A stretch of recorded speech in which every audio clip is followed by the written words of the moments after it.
Hey there, and welcome to DollMotion. It's time for another edition for Monstrum Repaint series. So, let's begin. The Succubus, a creature of beauty and horror, set to drain the very life force of man. With an enchanted form, she lures her prey, wrapping them in illusions, weaving desires into nightmares. Her victims awaken weak, drained, and sometimes never awake at all. Today, we bring one of these monsters to life in a brand new way. For this project, we're going to use a Monster High Gen 3 Abbey doll. I love the new body type they sculpted for this line, and I even picked up a second doll for another project. But for now, let's prep the doll. First, we're going to look for some extra joints. Succubi have goat-like legs, which are digigraded. To apply this to the doll, we need some spare knee joints from dolls I use in past projects. Here I have a box full of joints, plenty to give our succubus the extra joints she needs. Heading to the craft room, we use a Dremel with a flexible shaft to cut off the pieces we want to alter. But be careful and wear a mask and safety glasses. Great, here we have all the pieces we cut off and adjusted. Pick the ones you need and save the rest for a future project. As you can see, I already cut off her hair off screen. I want this succubus to have long, black, raven hair. To do this, we first need to remove the old hair. We start by placing the head in hot boiling water. Then, carefully remove the soft head from the neck pack. Great, I didn't break it this time. Now we can reach the remaining hair by going through the neck opening.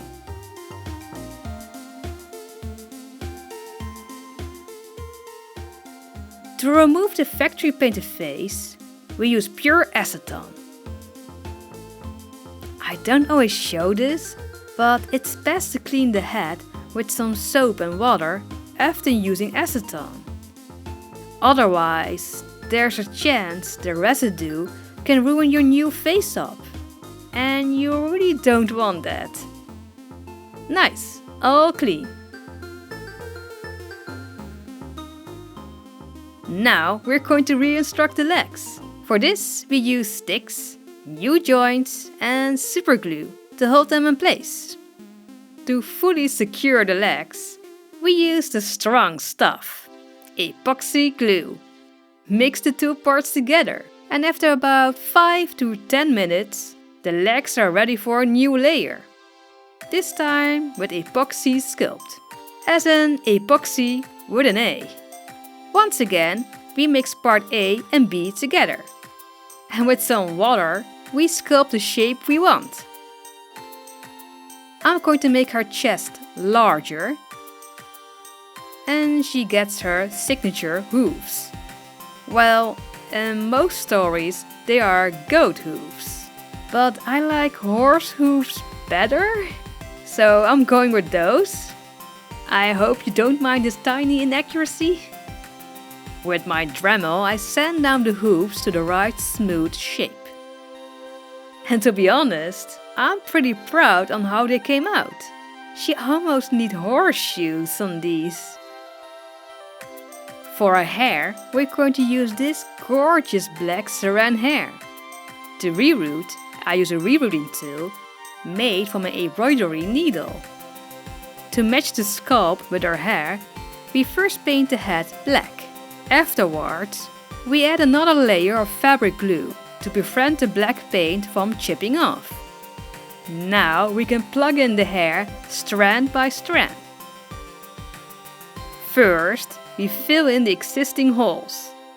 Then we go around the horns and finally create a part. Although the factory sculpted horns are in the right place, I want them to be bigger and in a different shape.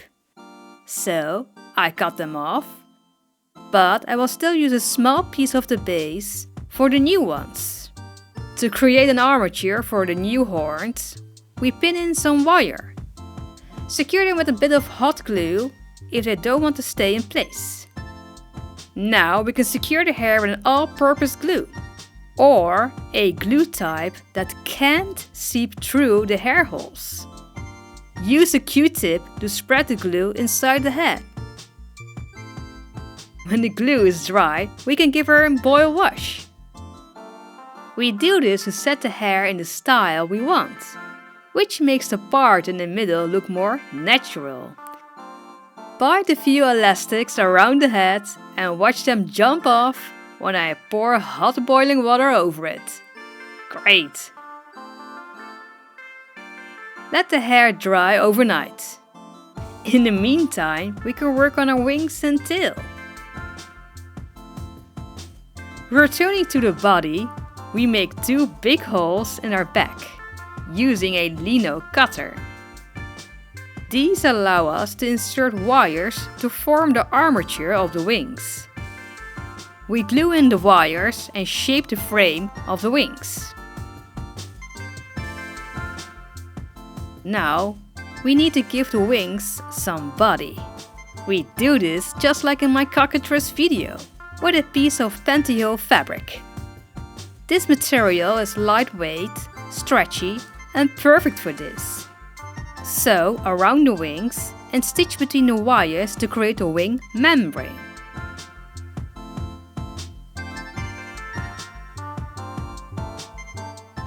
To make it look like the wings grew out of her back, we make 2 grooves on her lower back.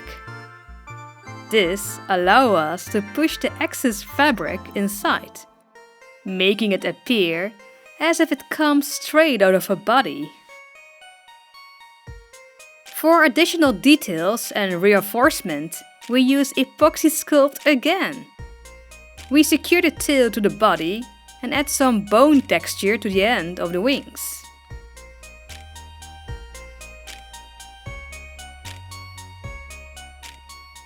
Her hands are also getting a makeover. I want to give her long, slender fingers, perfect for opening a window and to creep inside. To make monster high fingers longer, we first need to trim off the old ones. This leaves her with a fingerless hand palm. Make a few holes with a pin tool and push in wires. These will be the armature for the new fingers.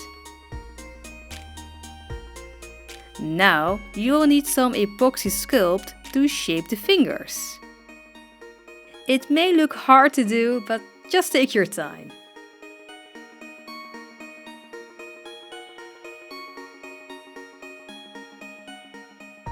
Back to the wings.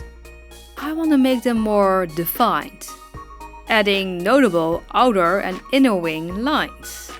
I do this using a hot glue gun. Then, with a kit glue, I seal the edges of the wings for a neater look. Because I don't want her to look like a traditional devil, I'm choosing to not give her a classic arrow-shaped tail, but instead a scorpion-like stinger. I think it makes her more unique. But to give her tail more body, we're going to use air drying foam. Okay, her head can finally be reunited with her body. This means we can work on her head and mainly her facial features. I want this girl to have fuller lips and a slightly open mouth. So I cut out the upper lip and I also carve 2 grooves for our future teeth. I think some of you already know what I'm going to use for that. Now we bring out the epoxy sculpt again and shape new horns and a new upper lip.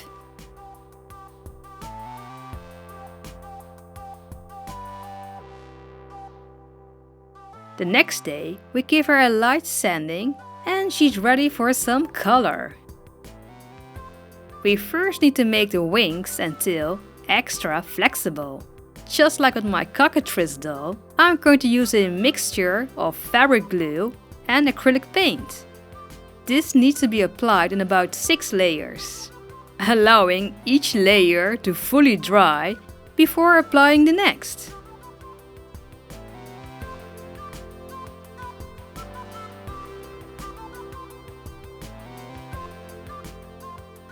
But afterwards, you will get highly flexible wings and a tail. The great part is, you can give it any color you like, as long as you use the same type of acrylic paint. So, let's do some color matching. Here's a tip. If you want to paint some areas the same color as the rest of the body, keep in mind acrylic paint dries darker than when you mix it. So always mix a batch that's lighter than the color you actually want. And here we go. Now we can add more colors, like the legs and the hands. Oh, and this part is so much fun. We can create realistic bones and horns by carving out some areas. This makes it look like the horns and bones are growing out of the wings. But be careful, sometimes you remove too much and you have to fix it again with epoxy sculpt. Oh well.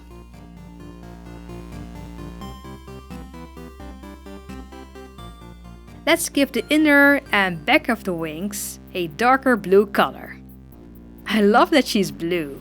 Red and black are probably more traditional succubus colors, but I really love a blue doll. If you've seen my previous doll repaints, you know I enjoy using blue. The only thing the arms and legs need now is a gradient from black to blue. It almost makes it look like she's wearing opera gloves. Let's give the horns and bones more of a natural bone color. And now we can blush the body with pan pastels. I like to do this around the joints for added depth. We can also refine the black gradient for a neater look. Now I can go outside wearing a respirator mask and spray the whole body with Mr. Super Clear. But try to avoid the flexible parts, because Mr. Super Clear will make them stiff. Great! Now we can give her a new face. We start by sketching in the guidelines with a watercolor pencil. Although all my previous devil and demon repaints on this channel had slit eyes, I'm going for a human round eye this time.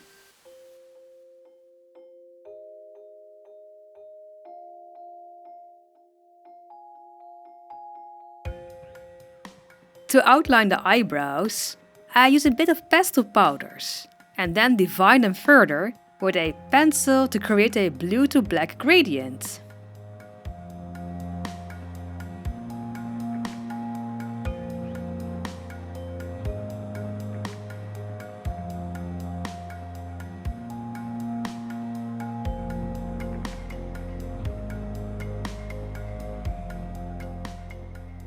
We correct any mistakes with the eraser pencil, and now we can fill in the guidelines with acrylic paint.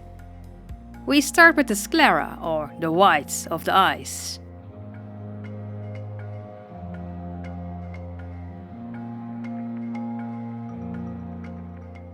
Then we fill in the irises. While we wait for those to dry, we can fill in her lips.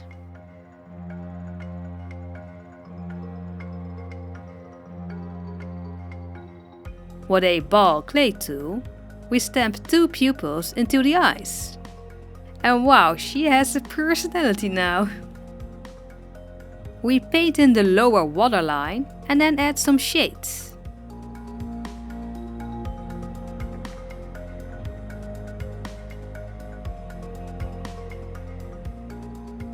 I like to do this with pen pastels to give the face some depth.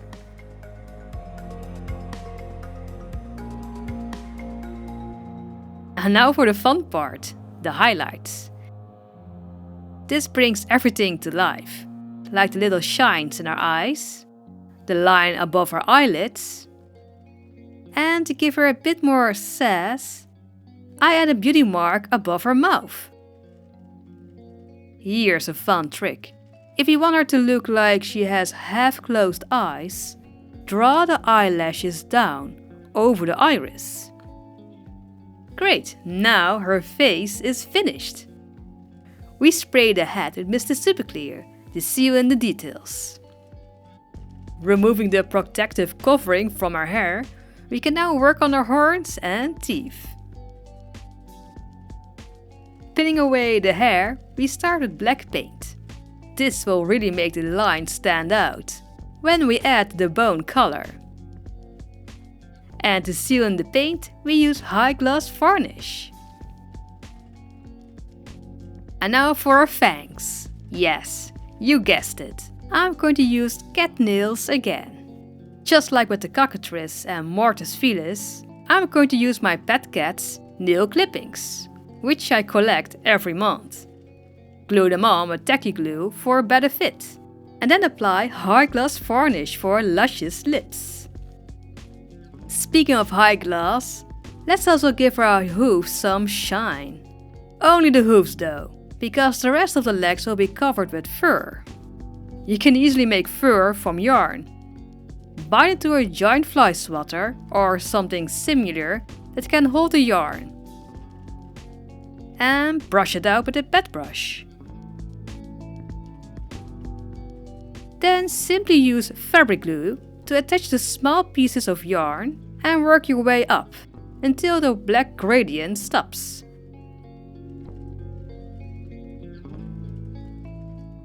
Give it a trim and now she has beastly, goat, horse-like legs. Okay, now it's time for our outfit. Yes, in almost every type of media, the succubus isn't really fully dressed. Her outfit usually enhances her sexuality, and this succubus won't be an exception to that rule. To create a pattern for this body type, I'm going to use the wrapping technique, which means I need to wrap the doll in tape. Since I don't want to damage this doll, I'm going to use my second Abbey doll, which is actually in the middle of being transformed in a new devious character. But we can still use her for the wrapping technique, with some modifications. Okay, first a layer of plastic, then a few layers of tape.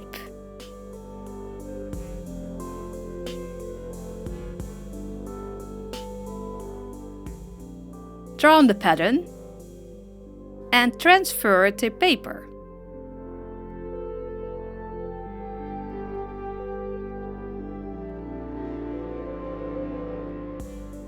Trace it onto fabric of choice. Sew it together. Check if it fits. Any necessary alternations.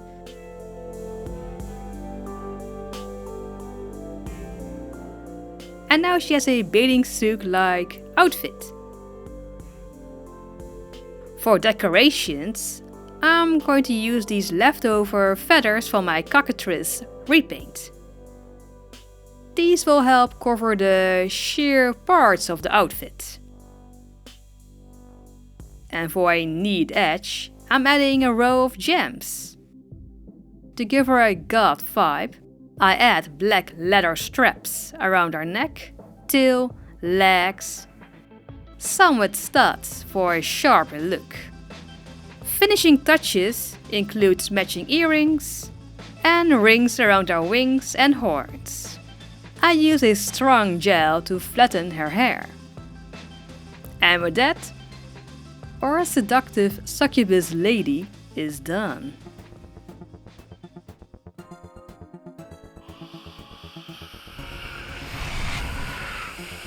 Huh? Who are you? Wait, you're not a man? No. I could have sworn I had the right address. I just moved here. Oh. Want me to show you around town? Wow, this ice cream tastes amazing. You know what else tastes amazing? The life force of businessmen who sell their souls, dragging themselves up the corporate ladder just to get to the top. Come on, I will show you my favorite bookstore. So, do you also do politicians?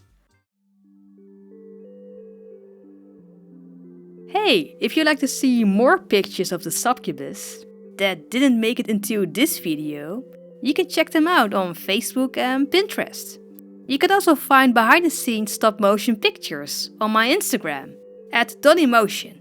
And if you can't wait until the next video and want to see more DollMotion repaint videos, check out my Patreon.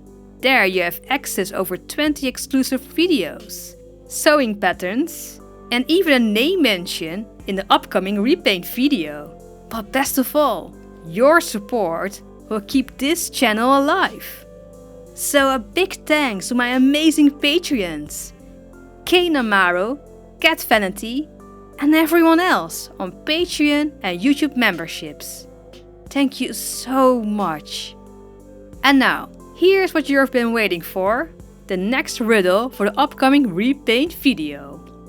With wings of purple, fierce and wild, I steal your food and leave you riled. Half a woman, half a bird. My name and myths is often heard. Who am I? Do you know the answer? Let me know in the comments below.